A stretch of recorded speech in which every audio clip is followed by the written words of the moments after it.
And while the feud plays out, the president's new travel ban is set to go into effect in just a few days, and it may have a far-reaching impact here in South Florida. The 9 Team's Joe Rotes on this. He's at Miami International Airport tonight. Joe?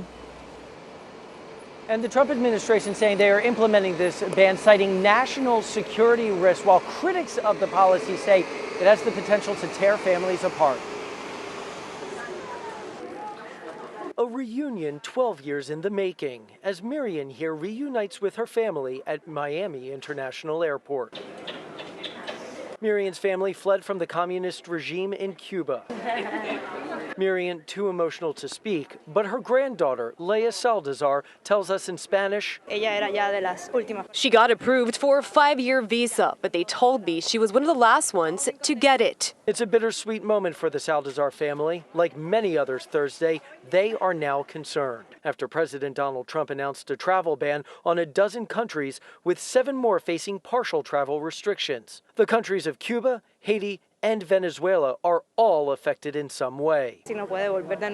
Once the visa is over, I don't know if I will ever see her again. It's really tough on us. We will not allow people to enter our country who wish to do us harm. The Trump administration citing national security risks as the reason for the ban. It partially restricts Cubans and Venezuelans who do not have a valid visa from coming into the country starting Monday, June 9th. Tourism, business, and student visas will be banned for those coming from there.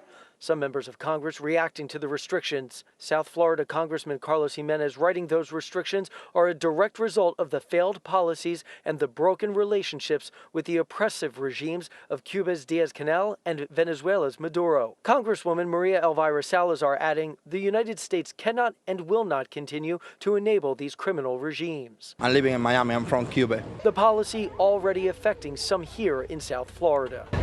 My wife is traveling today over there.